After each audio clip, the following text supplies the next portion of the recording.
justement informer nous dans les justement démocratique du Congo.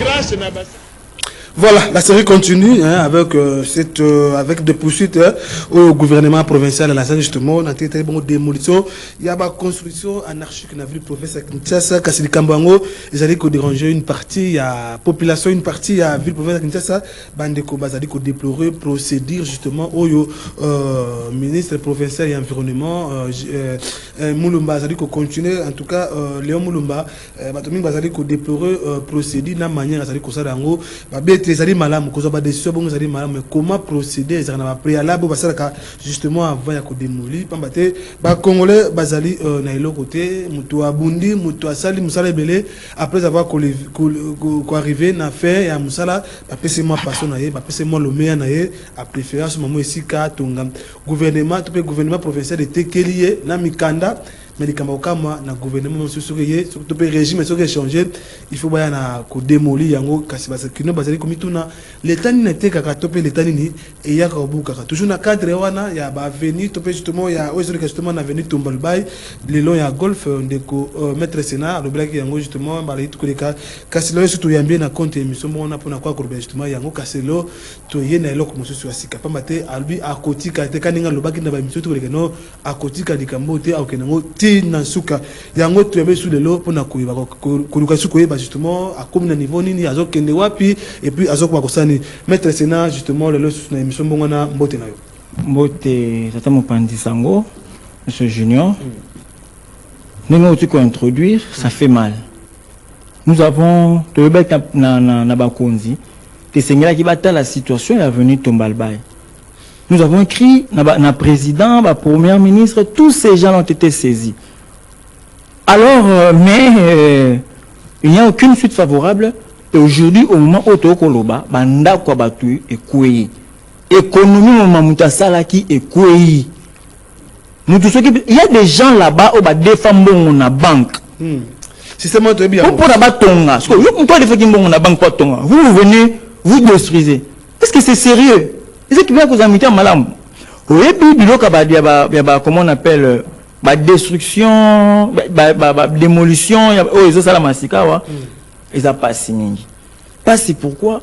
Parce que la condition, loi et lobby na loi 2004 et lobby que il y a les bossos avant de exproprier pour cause d'utilité publique, il y a des conditions préalables à respecter.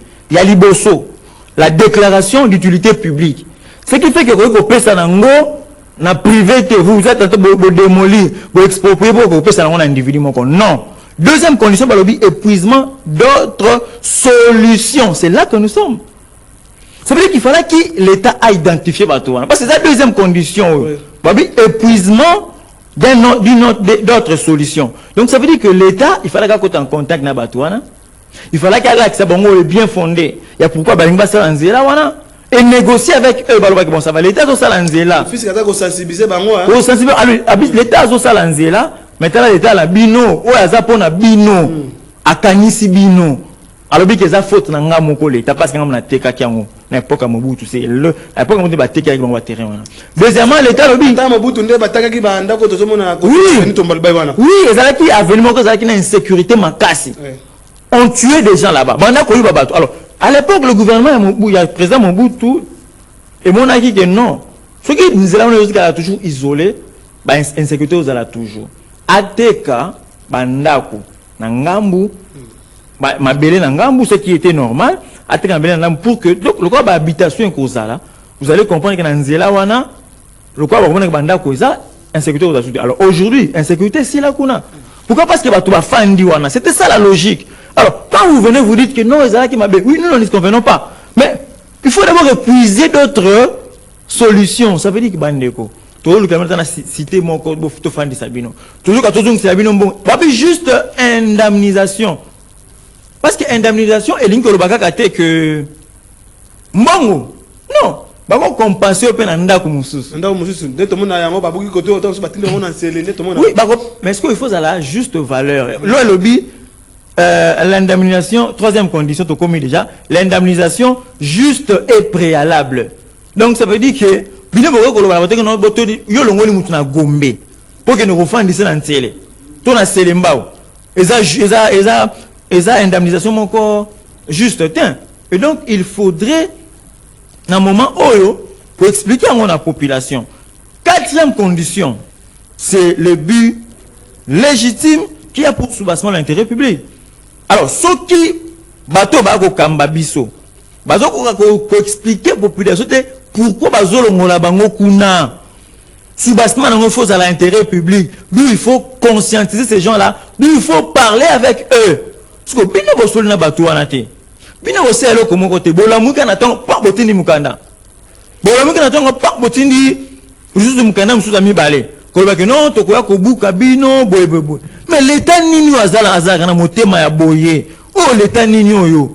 Non, c'est normal parce qu'il fallait que l'état congolais azala protecteur des droits de l'homme, les droits humains. Parce que même en droit international même dans la commission, il y a des droits de l'homme ainsi de suite, l'état a toujours protégé ses citoyens. Mais l'état oyo ba citoyen ba somba ki banda kuna bango. Bah autorisation de bâtir et ça la maki. Bah je peux pas certificat d'enregistrement. Parce que bino bozo pek ça bango sous ndengeni. Non, c'est être méchant. C'est comme ça que le mouvement citoyen réveil patriotique et lobby boyé. Nous avons déposé la plainte contre le gouverneur ya ville ya Kinshasa. Tu déposé plainte contre Yé. Tu déposé plainte contre ministre provincial y a infrastructure.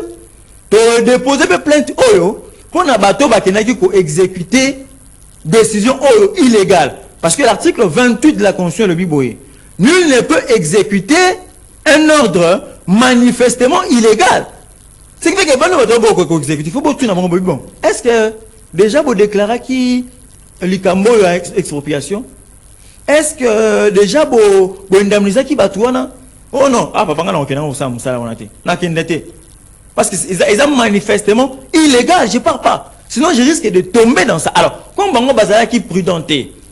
Article 12 de Constitution que nul n'est censé ignorer la loi. Alors comme bango bazala qui na bango prudenté, conséquence yango yango. Lelo gouverneur ville Kinshasa a fundami, ministre provincial infrastructure a fundami, et puis bateau ba qui ko exécuter ba travaux en an, ba fundami pe.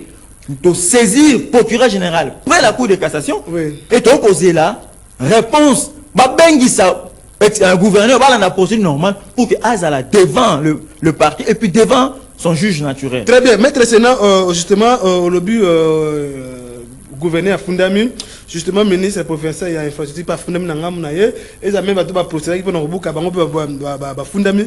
Est-ce que maître Sénat avant comme la procédure il y a poursuite judiciaire bon contre le gouverneur, est-ce que les gars qui entre nous les Congolais, entre l'autorité la population, est-ce que vous procédez justement pour nous coûter na kosa na bango na mesa na bureau na ye ko kotali ça avant que comme na niveau ya parquet? Non, tokomaki tokomi ebele na mokonza mboka, tokomi na gouverneur, tokomi na ministre, tokomi bango, tokomi yango biloko zalia, tokomi bango yango nyonso bozomo yango nyonso tokomi bango na ma image soki possibilité tokomi bango sur les trango. Alors tokomi yango bango nyonso to babi ke tokomaki mais sans suite. Non, alors sans suite mon ka pas baye ko buka, c'est méchant. C'est comme ça que de vivre lokola bango ba violer procédure biso tozo considérer lokola que lokola bango ba violer procédure biso tozo considérer lokola que infraction à consommer à destruction méchante pour nani parce que l'exception, vous savez que si vous lisez la Constitution vous dit la Constitution est le but que la propriété privée est sacrée et l'État a l'obligation de protéger en gros. Mais ce n'est pas cette sacralité n'est pas absolue. Il y a des limites que loi Moko a placées, notamment expropriation pour cause d'utilité publique. Au comment on a l'État pour l'intérêt à la nation. Mais ce qu'on a le but avant pour la moutouana bongo, voilà le préalable il faut les canango. Il faut d'abord déclarer intérêt public. Il faut épuiser la solution. Alors, troisièmement, il faut une indemnisation juste et préalable. Est-ce que ça l'a mis à bateau? Très bien. Maître Sénat, justement, je crois que l'image des alliés, on a déposé justement, l'image justement, on a un coup de parquet, l'image des alliés, justement, tout le monde en haut. Maître Sénat, aucun parquet, qu'on dépose lettre. Est-ce que vous êtes tout le monde favorable?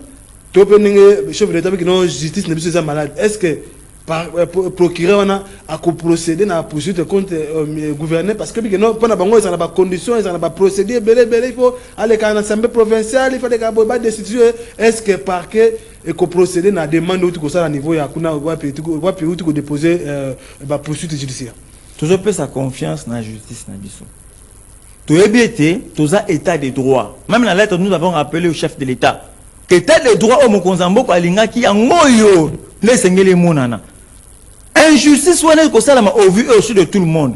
L'élo, mouvement citoyen réveil patriotique, et mettre justice congolaise devant ma responsabilité, c'est à la justice de recadrer les choses.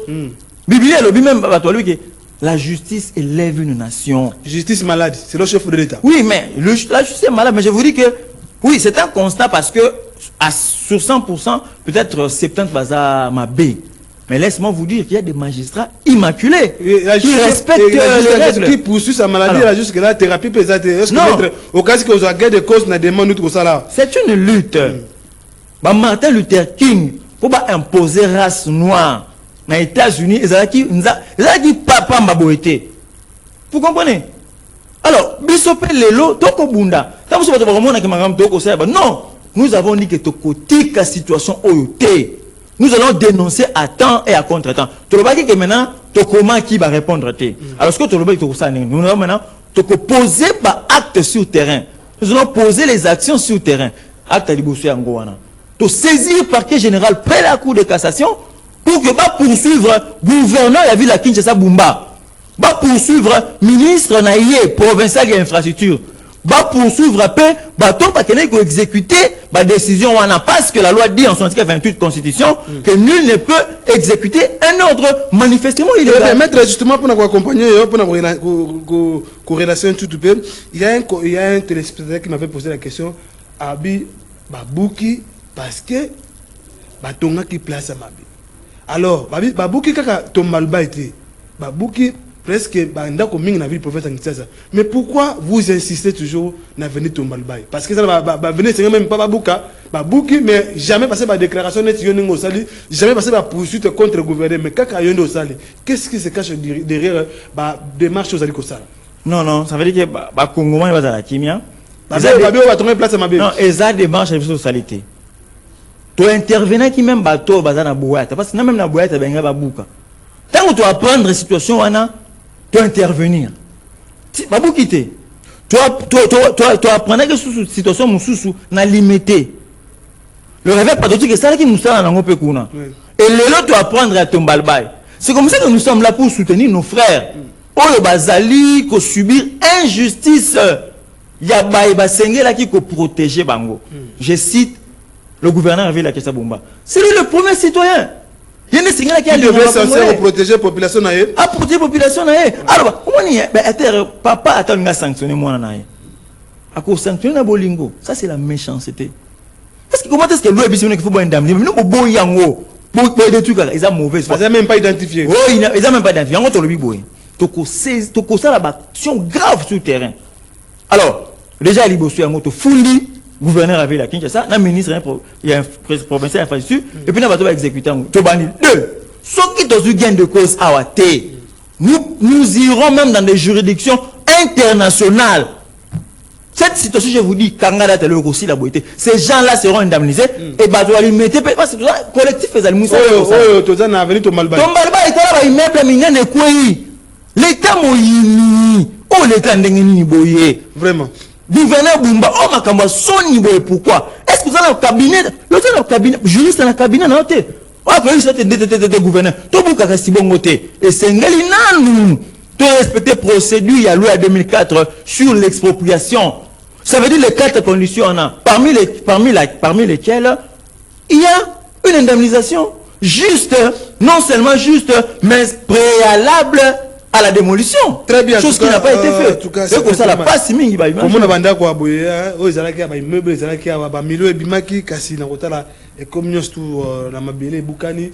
En tout cas, ça fait mal justement ba famille bazali bongo libanda na bana mike baza ko baté justement méchanceté totale comme en tout cas maître Sénat tout concept tout c'est pour comme gouvernement avant de procéder na kobuka ne fisque ko identifier bato bazawana. Mais chose grave, tu remarques, même pas identification, il y a des habitants, même pas sur combien, mais sur bana. Est-ce que les alliés monter, tu peux juste les alliés une façon de désengager la ville province, que ça n'est gouverner les Koloba. Tu peux les alliés compte à rendre, vu que au route Koloba va se monter mon bout. Ah, mais mon is là pas si mingi, pas si t'as la vanzila, t'as un baby. Population a venu au Bengani Bango. Bah, tu me recouvres en attention. Bah, tu me recouvres la crise. Comme je vous ai dit, ça n'a pas de sous, des femmes bon, on a banque. Pour pas tout, parce que nous avons détruit mes bébés. Non, justice, hein. La justice, à un moment donné, la justice, lorsqu'on fait de la justice, c'est l'élément complexe. Alors, place ma belle monsieur cause là, beaucoup qui apprécier, non, mais oui, l'expropriation, il faut ça. Mais d'abord, il faut dire que si vous commettez une erreur, il y a côté comme Abélé, il y a côté sur de bâtir, et puis il y a côté ça. Mais maintenant, toujours remarqué, pendant que vous avez qu'est-ce que c'est là-bas? Nous ne battons pas. Ils ont un député provincial, député national, ministre. Non, ça veut dire que, et ça c'est long bango, mais moni, pendant que vous avez quand même 11 mètres, mais tout comme balé collé kana. Donc, bango va respecter la ligne normale. Oui, ils ont respecté la ligne normale. Yango moni etikali bongo et toujours soutenir pe bango pour que préserver comment on appelle exonération na bango par rapport à la sanction. Donc si je comprends bien maître là cette fois-ci le gouvernement ça a raison ninga beaucoup une partie parce que na otabo non tout koloba bango va respecter procédure va respecter quand même moi ba ligne mais oh bukani wana ba respecter. Non, je n'ai pas dit que va respecter qui ba ligne. Na lobi que selon gouvernement. Selon gouvernement. Bango selon gouvernement. Omoni selon gouvernement. Mais biso to yebiki ezala bango ba batikali ezala ba buki bango nyonso ba respecta ki makambo parce que pour moi pour le réveil patriotique je dois considérer que l'état de mon côté qui autorisé au pessimikanda donc ceux qui oye kobuka bandaka batu bongo sans respecter la loi de 2004 sur l'expropriation au kotombe na ba bengi na droit pénal l'infraction il y a destruction méchante. En tout cas, les camarades mingi to remarquent na taper boye bato bateka ndako mingi za mona ba huissier, ba géomètre, ba monde à la base ya koteka ma banda ma belé. Mais il représente l'état non? Et c'est l'état.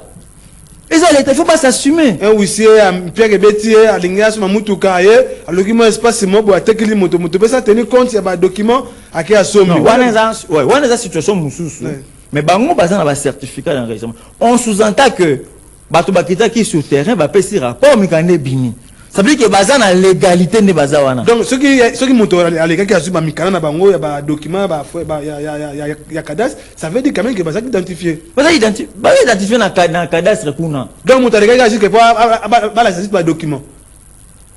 Comment ça? Monto à l'égal juste pour ba la bango ba document ya cadastre mais nécessite ko identifier bango ba sali yango te. C'est ba décision cadastre comme je dis et outil na cadastre à certificat d'enregistrement. Et outil na cadastre. Les PC bon cadastre peut représenter l'état. Mais tant que vous PC ba tout babilo konyo surtout wana. Est-ce que ngai lui sous va na vérifier ce qui dans un esquema mabetu ya malamu. Bino ba tiboko ça la urbanisme boko bongo to lukato bongisa des enclavés banzela tout et tout. Mais il faut poster là quand même na lolenga malamu. La confiance la confiance n'inscrit pas la confiance. Ce qui va rien dans les documents, il y a des pas contrôler. Non, mais c'est ça, quand vous contrôlez le monde qui va passer dans Mikanda, au Rosa la Nengue, il y a ah, le cas basé dans Mikanda, Botali, peut-être régime a besoin de Pesaki. Mais vu que Bango va tomber dans qu'est-ce qu'on fait? Mon loi il y a 2004, il faudrait qu'il y ait une indemnisation juste et préalable. Ce qui va être bandoko bobo qui vient besoin ça qui va bon à bango. Ate ne kolukatelo pango ne na gombe sur place muso bino bo construire ça malade. Ata na kinchuka kuna. Accueilli, yemo ko accueilli ata na campagne. Nangi tout. Mais au moins l'état a s'acquitté na charge na yé. Mais un état qui se comporte comme ça, c'est déplorable. Très bien. Grave et gravissime. Très bien, en tout cas on continue, je pense que la série continue hein, avec l'avenir tombe babouki déjà quand vous avez comme on a bilili et boukanela depuis samedi de la procédure justement on a démoli yango maître Sénat babouki donc babouki vous savez que c'est dans le gouvernement ça justement ou tu déposer justement plainte au niveau ya parquet après la cour de cassation au pas politique bongo ba poursuite contre le gouverneur au canisi était gouverneur à remettre en cause makambo tout le cas. Je vous dis que réveil patriotique ce qui va se rétracter le gouverneur à ville à Kinshasa sera arrêté. Son ministre sera arrêté na batona tout. Non mais le chef de l'État n'est pas dans ça, Félix Tshisekedi n'est pas dans ça. Vous pensez, je veux le cas un ministre et la justice Constant Moutamba. C'était quelqu'un de bien auprès du chef d'État. Il a fait de lui ministre de la justice. Il est où aujourd'hui? Donc Tshisekedi, il ne faut pas se tromper de Tshisekedi. Tshisekedi est respectueux des textes. Pour quand c'était quelque chose qui va pousser à Boumba Tshisekedi dans le côté, non.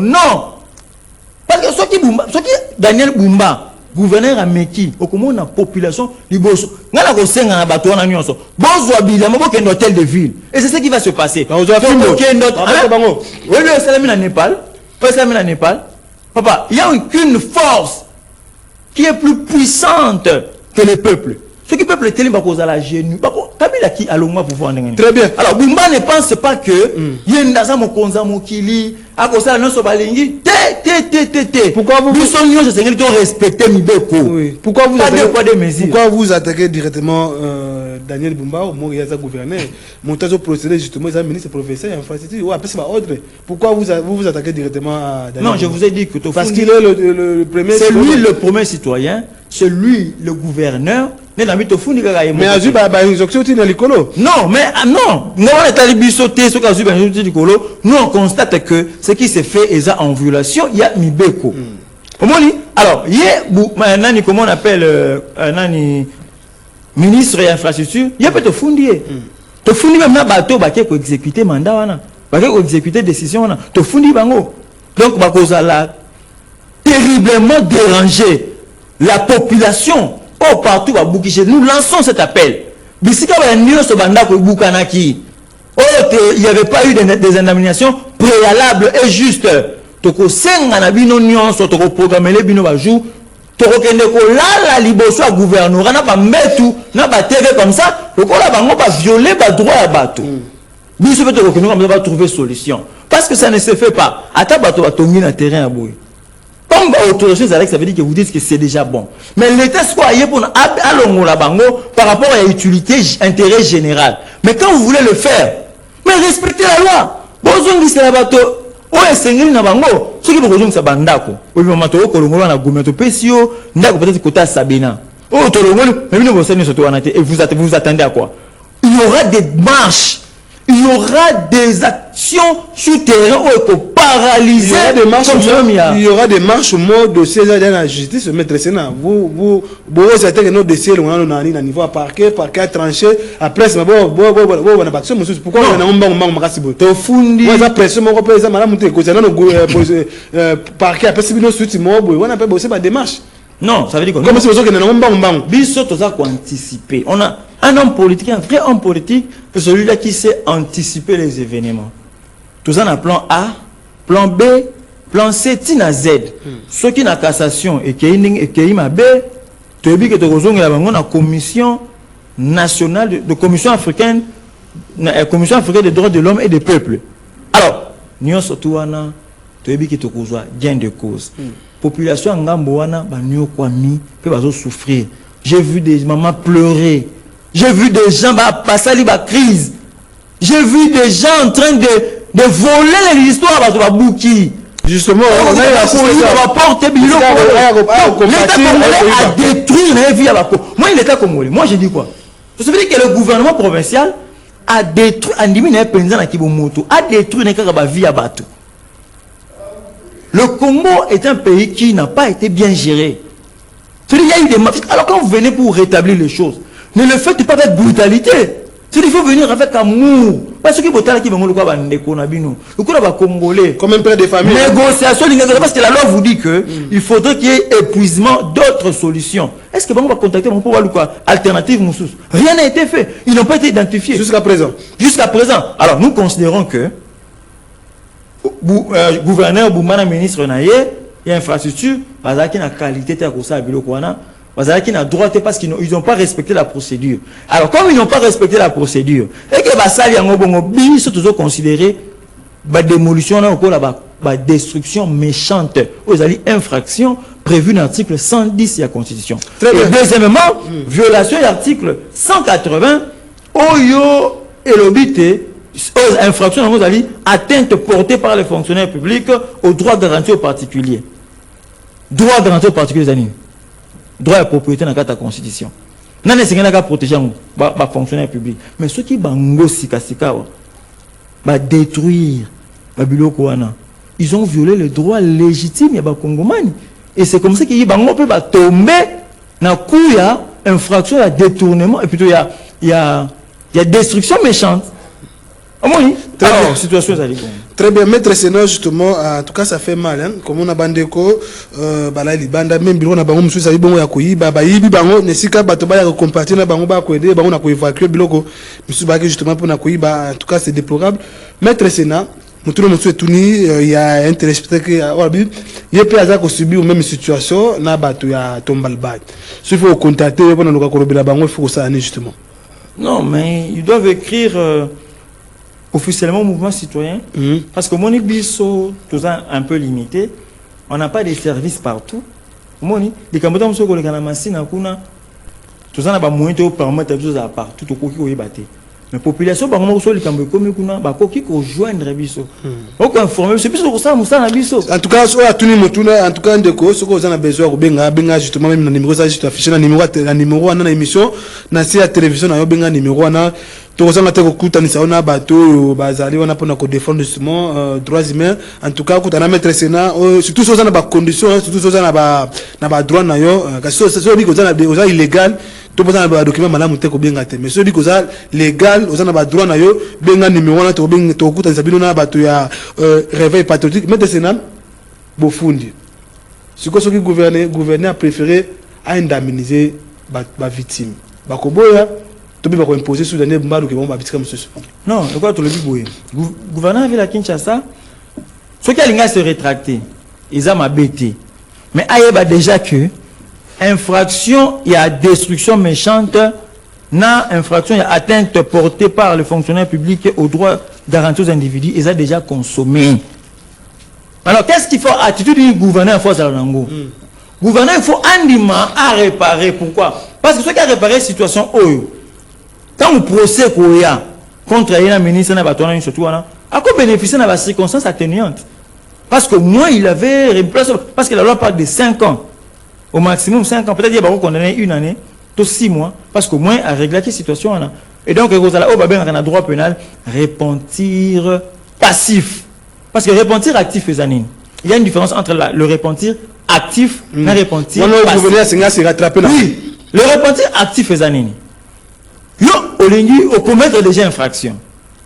Mais, nous tout le monde a dit qu'on commettre infraction. Alors, yo par ta propre volonté, on a réparé n'angelo quoi. On a repentir actif, c'est bon. Alors, repentir passif pèse à la cas.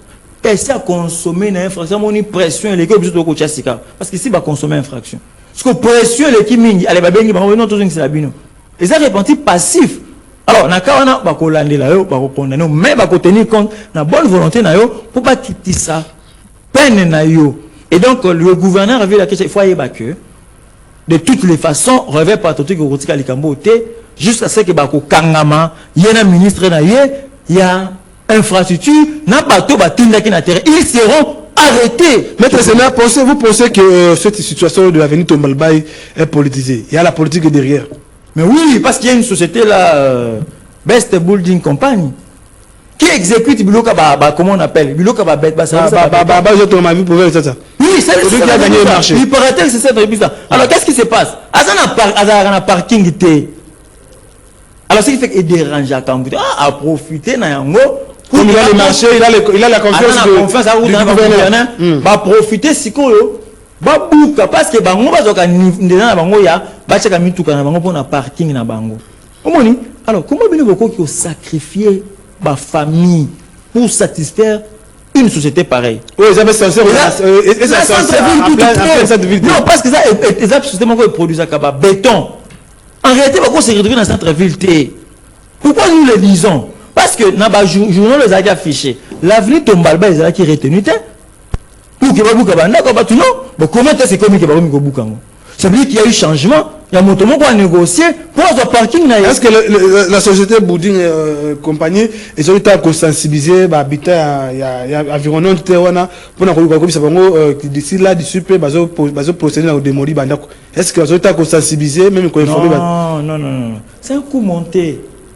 C'est pour ça que nous, le réveil patriotique, nous constatons que les droits sont violés. C'est pour ça que nous saisissons encore sous dans ce plateau le chef de l'État Félix Antoine Tshisekedi Tshilombo. Monsieur le président de la République, il y a dans la secours, il y a la population. C'est ce peuple-là qui va voter à plus de 73%. Oui. C'est ce même peuple-là, autant on va élire le président. Espoir, comme un mandat en 2019. C'est cette population qui va élire État des droits. Deuxième mandat. On va voter ici. On va proclamer population CPL. Il n'y a pas de population lingue. Pourquoi? Parce que élection, est-ce que ce soit l'élection 2019? C'est la toute première fois qu'on va voter président. Que ce soit comment on appelle c'est la toute première fois. Va voter un président. Oui, c'est ça. Je veux dire que c'est cette population-là ils ont été mobilisés pour le chef de l'État.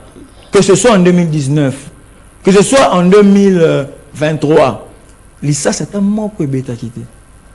Après résultat. Alors que tu as dit que depuis qu'on a commencé en 2006, ça c'est bêta de Koufa. 2011, ça c'est bêta de Koufa. Mais tant que tu as commis en 2019, tant que tu sais qu'il y a du pouvoir, tu vas s'épeler parce que on représente espoir et un peuple mobile. On a maintenant un défenseur qui va nous défendre devant les injustices. Au moins, il face aux injustices. Alors, ce que nous avons tu vas s'épeler, on va voter la même population pour te faire subir Bango Boy. Vous voulez détruire ça, il faut être méchant.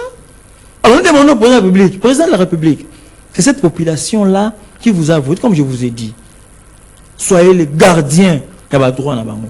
Ce qui va exproprier pour cause d'utilité publique, ce n'est pas mauvais. Mais seulement va respecter loi 2004, va indemniser Bango. Et cette indemnisation, elle est faite à la juste.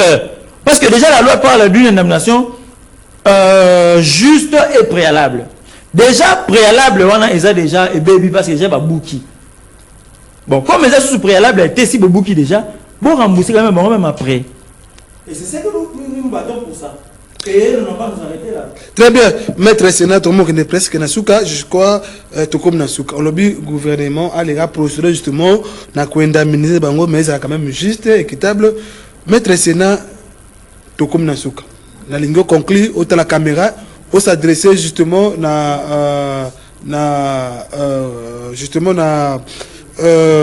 procureur général, près à coup de cassation, dans l'aide tout côté. Un mot avant de Kabanana et puis on lance justement un message na Daniel Bumba na ministre provincial de l'infrastructure. Bon, ministre provincial de l'infrastructure, Daniel Bumba, boye ba que bateau beaucoup ça la mabe, baza ba congolais local la pino. Na procureur justement on a dossier na mesa. Mandat ici là ka. Régime change ka. Mais tout ça la boulamu. Sala malamu. Kanisa malamu.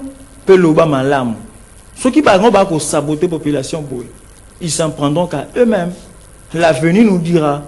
Alors, tu sais même le procureur général, après la Cour de cassation, monsieur le procureur général après la Cour de cassation, n'est qu'à intervenir dans le dossier. Nous avons déposé cette plainte aujourd'hui et porté cela et tout. Et donc, la plainte déposée, Jean micro, justement. Micro, oui. Très bien.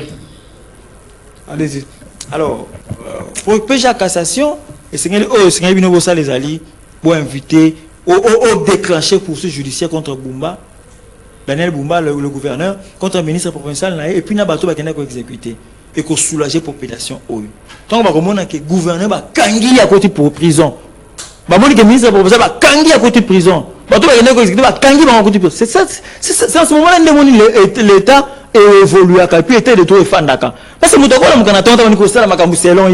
pourquoi? Parce qu'on dirait l'État exact. Non, bisonio sur l'État, la puissance de Mibeko. Yo conseille ma commandaire à Mibeko côté. Ce conseil ma commandaire à Mibeko, ça veut dire que taper à côté. Comme on tapait à côté, précisément la situation, nous on considère que les abadés sont méchantes parce qu'il n'y a aucune raison. Un mot pour le procureur général. Alors, monsieur le procureur général, près la Cour de cassation, nous vous avons saisi aujourd'hui et tout causé là, single ningana. Tout causé tout le monde bateau, ça inquiété parce que gardien, il y a la liberté et droit public, c'est aussi la justice. Quand les droits sont violés, justice et single y intervenir. Un mot pour justement pour la victime, il y a Tombalbaï, les lots qui n'a émission justement où tu déposer justement plainte, aux autres rassurés bangoni, nos autres la cabangoni. Non, mais comme droit de défenseur na bango. Côté réveil patriotique, aux autres rassurés bangoni, en silence nous obéissent bango. Le réveil patriotique est côté kabangoté. Tu peux travailler à temps et à contre-temps. Ceux qui babouki na nous tête, tu peux ça mon ça te baboukate. Quand si babouki tokobunda de sorte que bato wana bazonga na badroit na bango et que ça la mape bongo parce que tokotika likambo to bokomona ba action na terrain terrible même si na parler de la nation to la kuna parce que ça parler de la nation même na parler du peuple ba monsieur ba parler nous allons sensibiliser les Congolais très bien partout pour que tout pas respecter quand même badroit et bateau Congolais ça nyamate Congolais ça kizengité au bino boye on a refait subir non le réveil patriotique qui dénoncer bino et puis population où ils ont la calme pour qu'on soit dans la droit na bino parce que tous les on a bino tous compatir na bino très bien avenir to comme na suka justement mettre Sénat on va avenir tomba loba etoté na fanda kuna na tomba loba déjà très bien to comme na suka émission bongwana bozanga te ko senga mettre Sénat justement na numéro na on a besoin à mettre Sénat ko ngasement de botuna ki numéro ya wana benga biso to ko benga mettre Sénat justement na contre ya réveil patriotique bo kutana nae et puis bo soumettre ba problème juste bo sanango bino bato babuki bino bato bo za ba victime ba démolition en tout cas bo benga biso justement numéro na mettre Sénat ko zanga te ko yamba et puis to zanga te ko kutana sabino na mettre Sénat justement to bombi numéro na pour la sécurité parce que ko zata ko dénoncer bo ça peut être ko s'exposer azabongo justement on a besoin d'aller benga na numéro na mettre Sénat à kutana na yo puis akoyeba justement kolobela au justement vous allez traverser quant à moi je me la fa na ko mbayamba na sima botika on na mino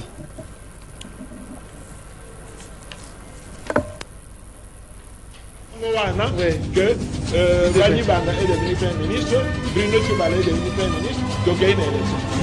C'est lui qui gérait l'argent. Il fait partie de la chaîne à recette. Il fait partie de la chaîne à défense.